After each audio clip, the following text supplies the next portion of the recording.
This year, just your brother's family, my mom texted. No hello, no warmth, just a sentence that cut like a knife. I typed back one word. Enjoy. What she didn't know was that I had built a life no one in my family ever cared to see. I had a $5 ranch hidden in the mountains, a place I never told them about. And that year, I invited everyone they had pushed aside. We sat at one long table, no kids' table, no favorites, just laughter and warmth under the shadow of the Tetons. Then the photos hit the internet. My family saw the Thanksgiving I hosted without them, and the calls wouldn't stop. I'm Callan, and this is the story of how being invisible in my own family pushed me to build a life they could never take from me. But before I share my story with you, I'd love to know you're here with me. Drop a simple hi in the comments, or let me know where you're watching from. I love seeing how far my story can reach. Thank you. And now, let me tell you everything. And if my story moves you, don't forget to subscribe to this channel. Sometimes the smallest gesture, a click, a comment can remind someone like me that our voices matter, that we're not telling these stories alone. The sun was sinking low over Puget Sound, the golden light spilling across the water like liquid metal. From the corner office on the 5th floor, I could see the ferries drifting steadily toward Bainbridge, carrying strangers to homes I would never know. My desk was cluttered with contracts I had already signed, evidence of a day that had changed my life forever. I had just sold the company I had built from scratch, an entire logistics platform that survived storms and pandemics, for $200 million. The coffee beside me had gone cold hours ago. The world outside looked radiant, alive, but inside, I felt that familiar hollow ache tighten across my chest, the knot that always formed when I thought of family. My phone buzzed. The name on the screen didn't say Mom, it just said Karen. A text blinked up, stripped of warmth, as blunt as a slap. This year, just your brother's family, keeping it small. For a moment, my stomach dropped so hard I thought it had fallen through the floor. My hand hovered above the screen, the old urge pressing in to explain myself, to ask why, to beg for a seat at a table where I had never been welcome. Instead, I typed one word: enjoy. Then I set the phone face down. No begging, no justification.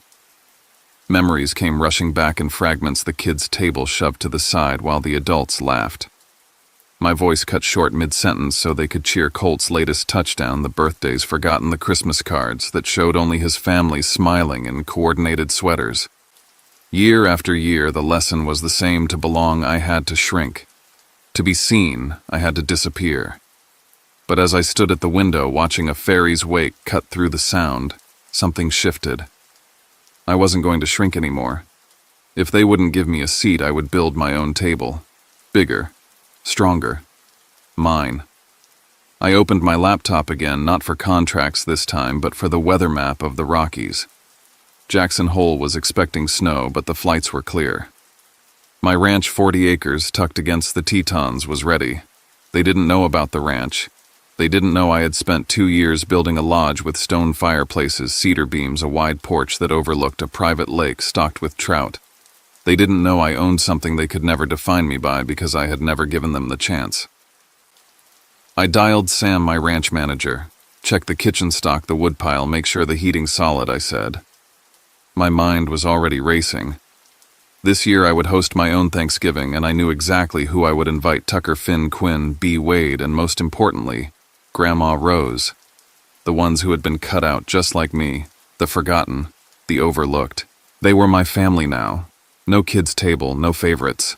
Just one long table, enough for 40 people, food passed hand to hand, laughter echoing under the shadow of the mountains. That was the picture in my mind. I pulled open a drawer and saw last year's Christmas card, the one with Colt's family lined up in matching pajamas. No mention of me.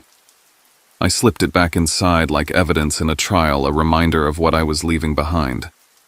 Then I closed my laptop, booked the flight, and turned off the lights in my office. The reflection of Puget Sound in the window looked like a road leading out. This year I would be the host.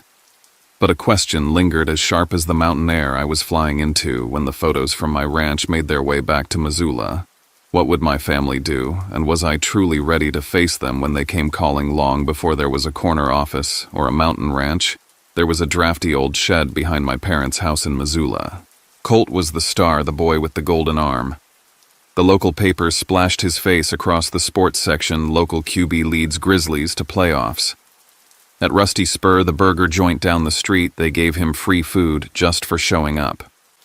He walked through town like he owned it, and maybe he did. And then there was me, the boy in the shed.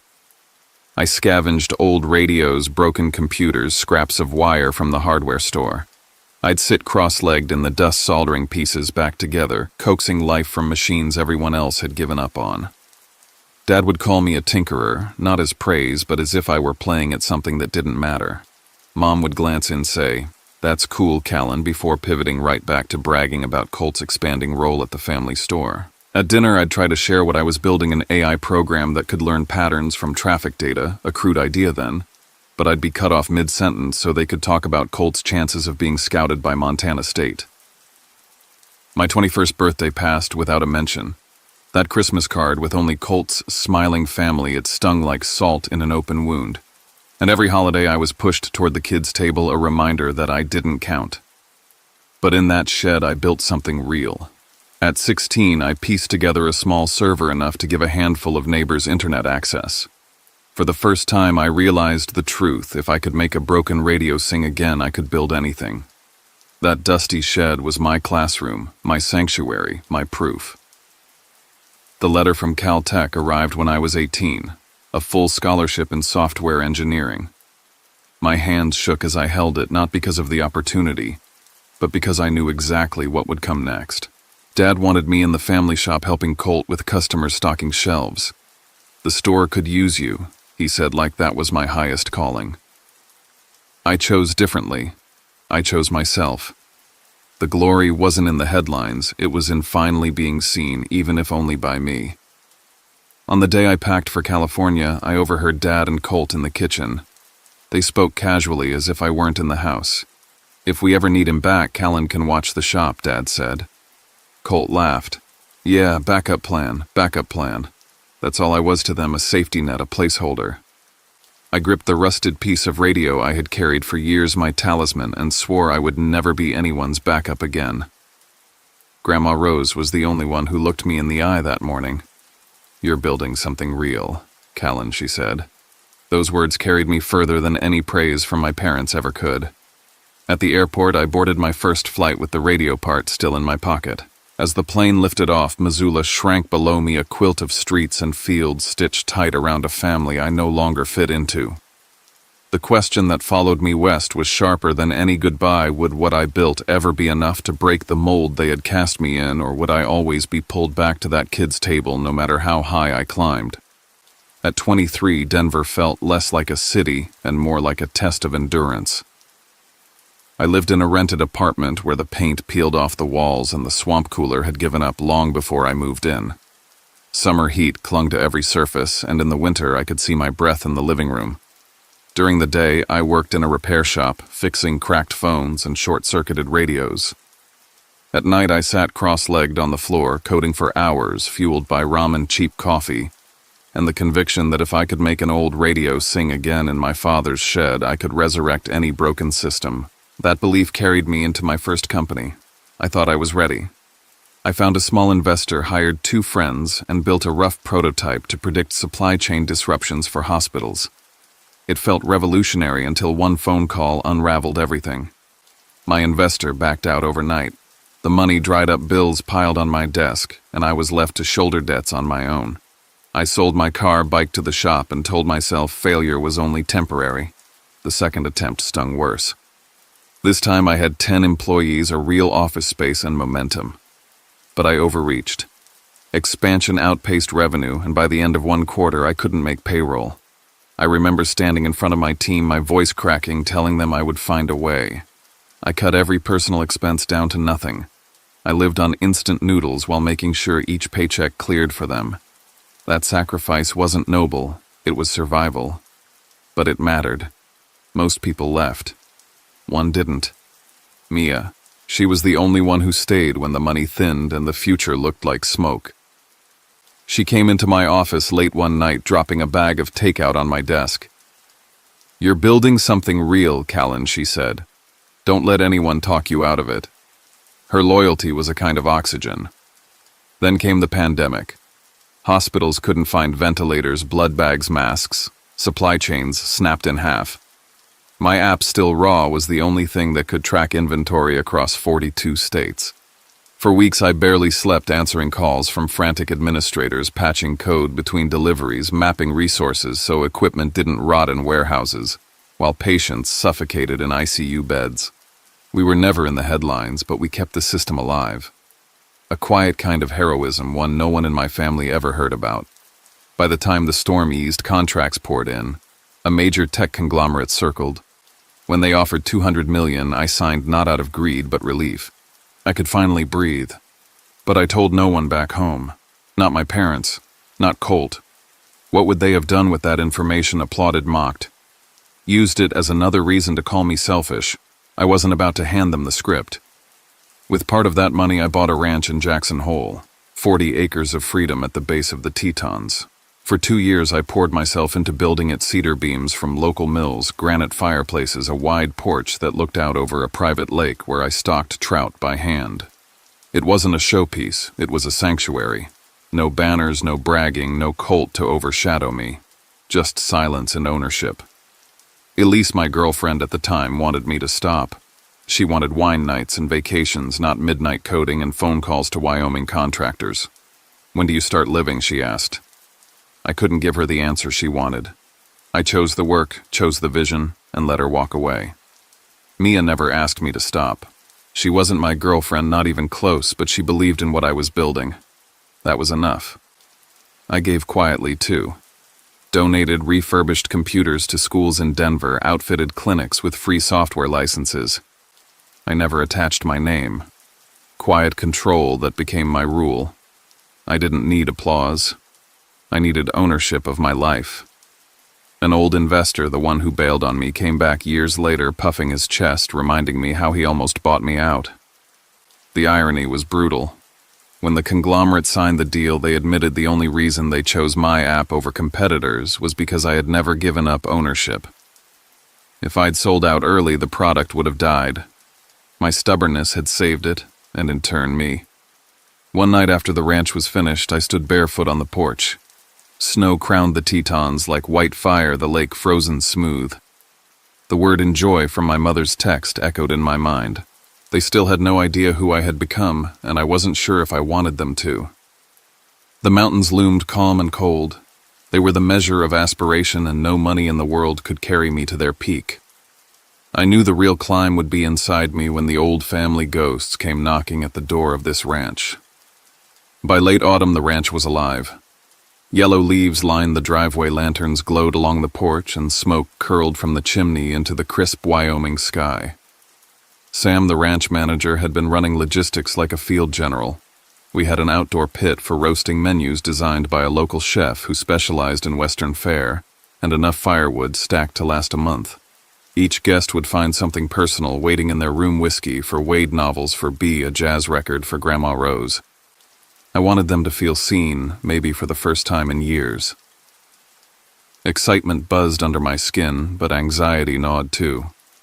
I couldn't stop picturing the kids' table from my childhood, the sound of laughter I wasn't allowed to share. This time it had to be different. This time no one would sit beneath anyone else. The first SUV rolled up and Tucker stepped out. He froze when he saw the ranch stretching wide against the mountains. "Damn, Callan, this is yours." His voice carried awe and disbelief in equal measure.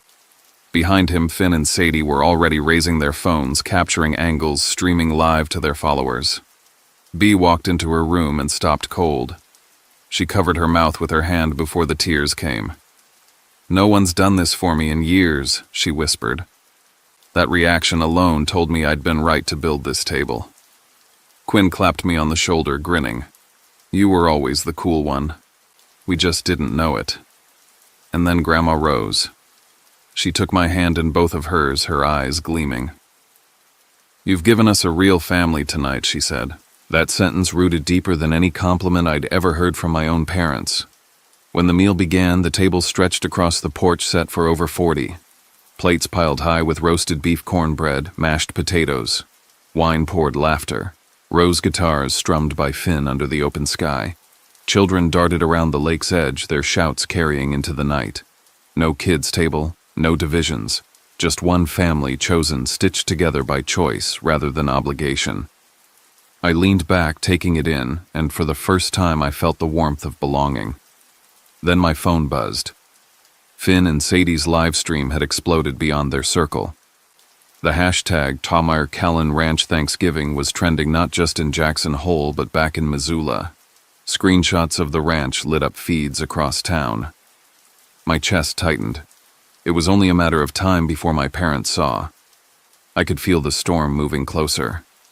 Still, I didn't stop them. Let it come. Later in the night, Tucker pulled me aside near the fire pit. He confessed that my parents had cut him out of Thanksgiving too. No invitation, no explanation. This table, he said, voice breaking.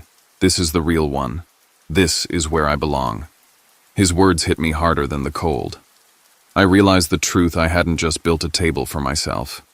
I'd built it for everyone who'd ever been pushed aside. I stood at the edge of the porch watching the glow of lanterns, the laughter rolling through the trees. The Tetons loomed in the distance, a silent jury. For once I wasn't asking for a seat. I was granting them. The night was whole, complete, perfect. But even as the fire crackled and Grandma Rose hummed with Finn's guitar, I knew peace had an expiration date. The photos were already out there, and my family, my old family, would not stay silent for long.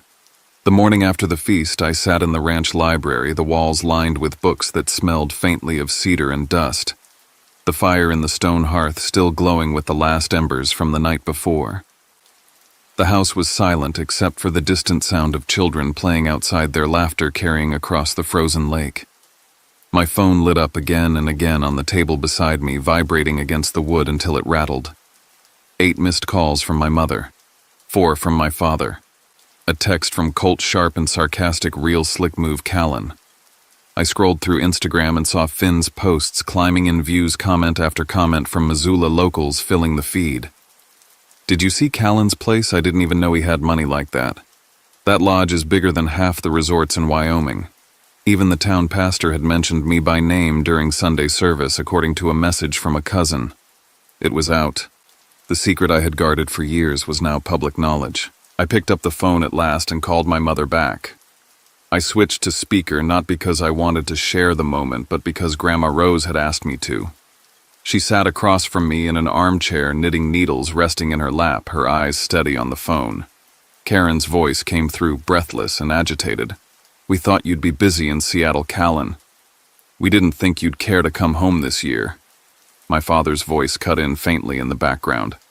"This isn't fair. You blindsided us." Grandma Rose leaned forward, her voice clear and sharp. "Don't twist this. You've ignored him his whole life. He built this without you, and now you're shocked he didn't beg for a place at your table." I stayed quiet, the old habit of defending myself tugging at me, but I resisted. Colt's voice suddenly entered the call. "All this for show, Callan? Really big ranch fancy feast live streamed for strangers. You just had to rub it in."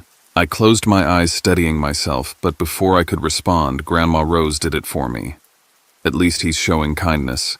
At least he's building something where people feel welcome. You only ever built walls." The silence on the other end was heavy, my father's breathing audible. My chest felt lighter, like the knot that had been pulling me down for years was finally loosening. For once, I wasn't the one being judged. They were.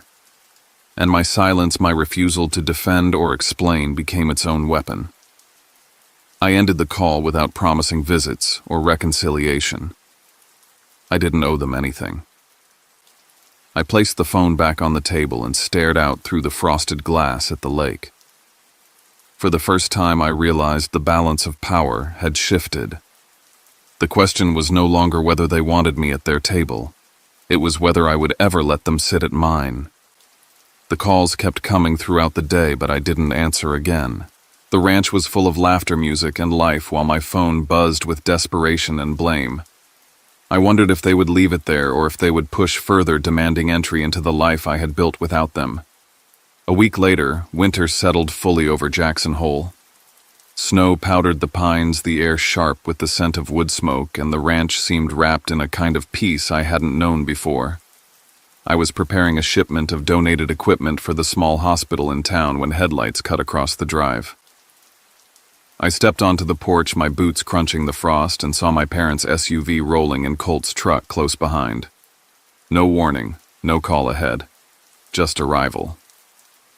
My mother climbed out first, her coat pulled tight, eyes darting across the lodge like she'd never seen anything like it. My father followed, stiff jaw set. Colt lagged behind them, his hands shoved in his pockets, tension radiating off him. "We need to talk face to face," my mother said. Her voice carried a tremor that was half demand, half plea.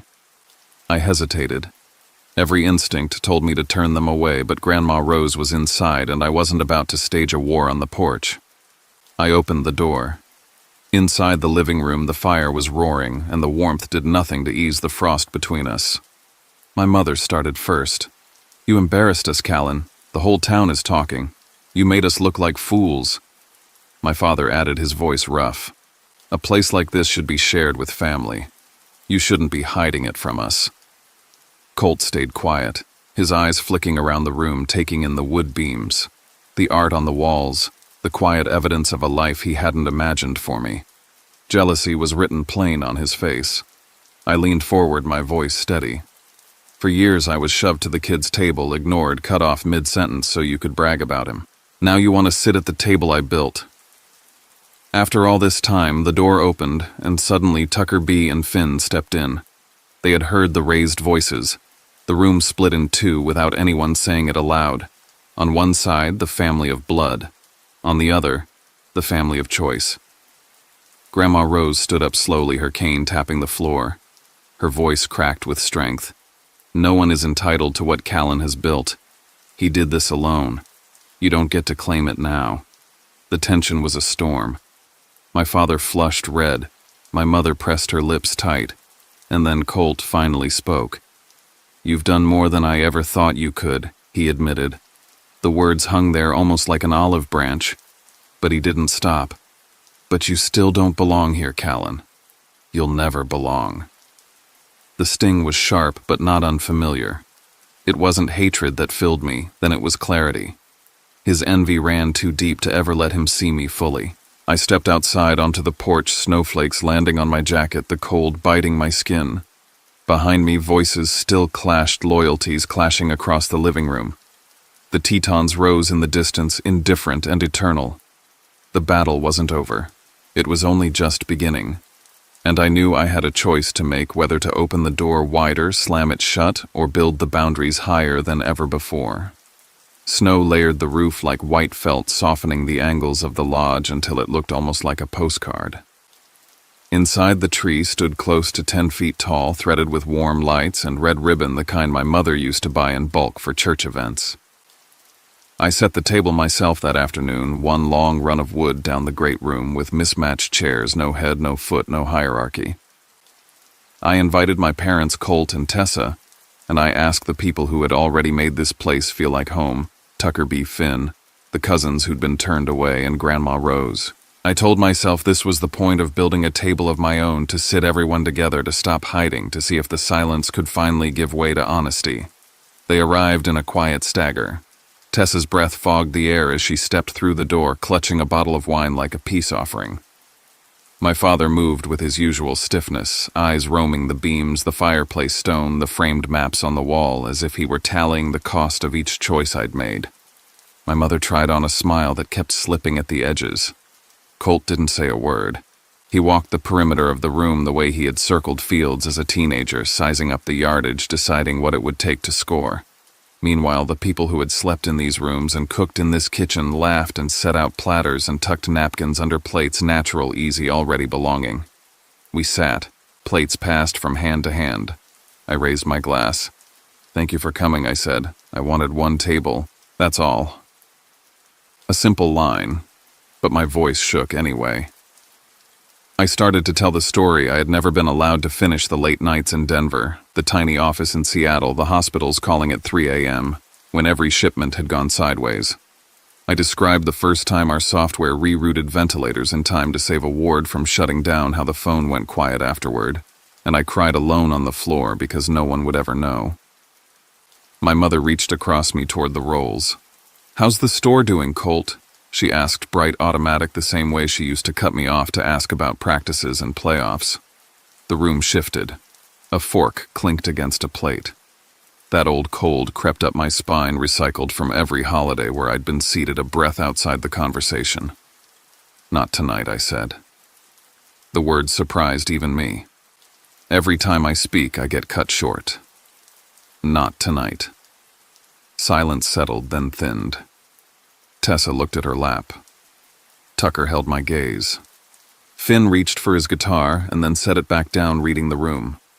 I told them about the nights our cash melted faster than snow on the porch the day I sold the company. Not because I wanted a victory lap, but because I wanted to sleep without bracing for the next siren. I told them about buying the ranch and keeping it quiet because I didn't want it turned into a scorecard. Colt finally lifted his eyes. "I didn't see you," he said. "I was always the one people cheered for. I got used to it. You did more than I ever gave you credit for." My mother's eyes shone.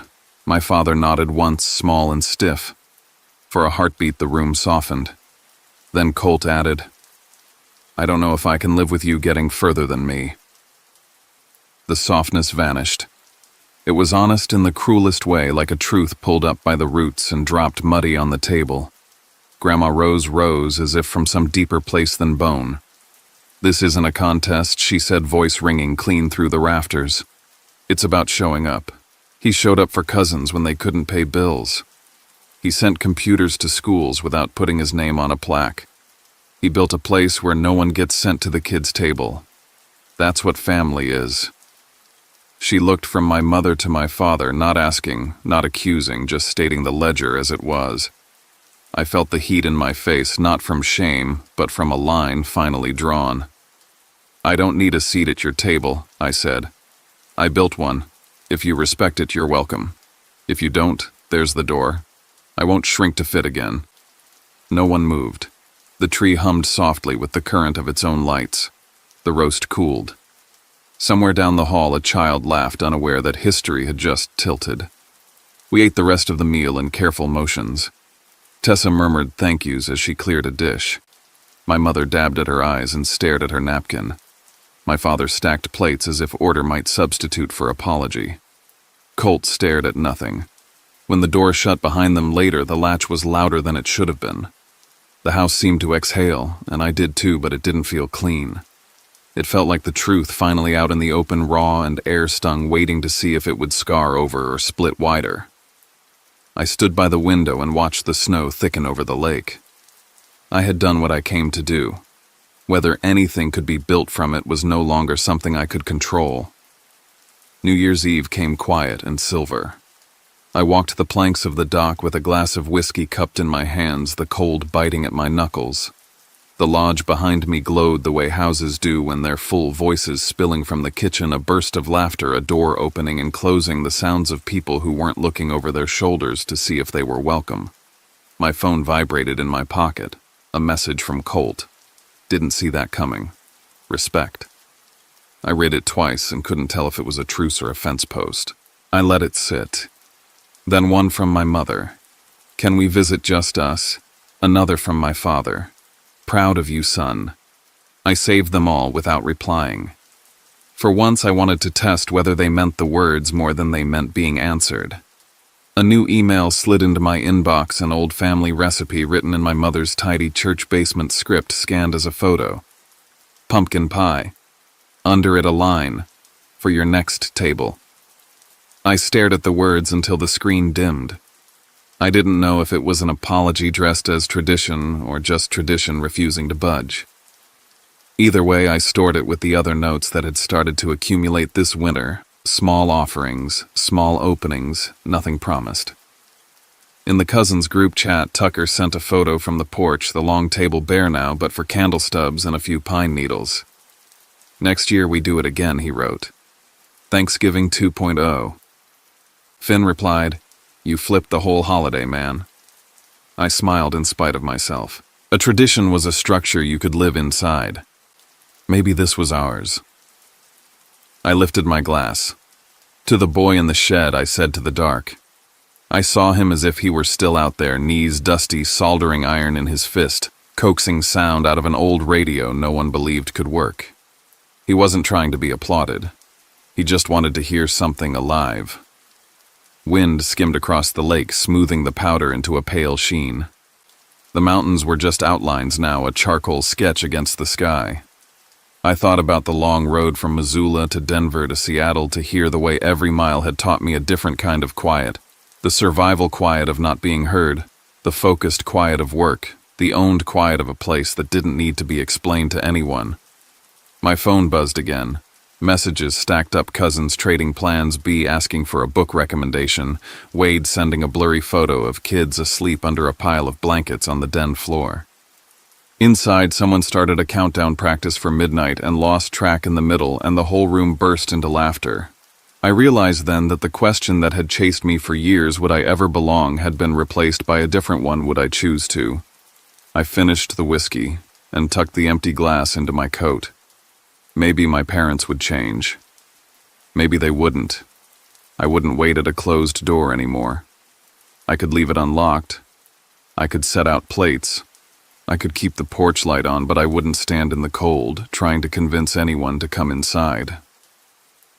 When I turned back toward the house, the doorway glowed like a warm mouth of light.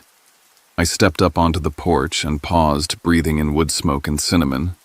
I slipped the phone into my pocket next to the recipe and reached for the handle. Behind the door were people whose names would never make the paper, but who showed up anyway, who pulled up chairs, who passed the bread and asked you to take the last piece. I opened the door. The room lifted to meet me. Laughter rolled forward and the heat hit my face, and I felt the kind of ease that doesn't announce itself, it just sits down beside you and stays. I wasn't reclaiming a seat at any old table. I was keeping the promise I'd made to myself in a high office above Puget Sound. If they would not give me a place, I would build one for anyone who needed it, including me. And maybe forgiveness would make its way across that table in time. But even if it didn't, freedom already had. The snow had long since melted from that first Thanksgiving at the ranch, yet the feeling it carved into me has never faded. For years, I carried the weight of being unseen, dismissed, and forgotten, always told in small, sharp ways that my place was somewhere at the margins. I thought success would fix it, that if I built enough, achieved enough, earned enough, then maybe finally the people who had turned away would turn back toward me. But when the moment came, when the photos of that table spread and the calls from my family poured in, I realized the truth validation doesn't come from the ones who never looked your way. It comes from choosing yourself, from refusing to shrink, from building something solid enough to stand on without asking permission. What began with a single text, cold, careless. This year, just your brother's family ended in a house full of laughter that wasn't theirs to control. That night I saw what family could be when it isn't about bloodlines or favoritism, but about presence, respect, and choice. And Tucker telling me that my table was finally his. B crying because someone had thought of her enough to prepare a room that reflected her Grandma Rose holding my hand with pride in her eyes. Those were the moments that stitched me back together.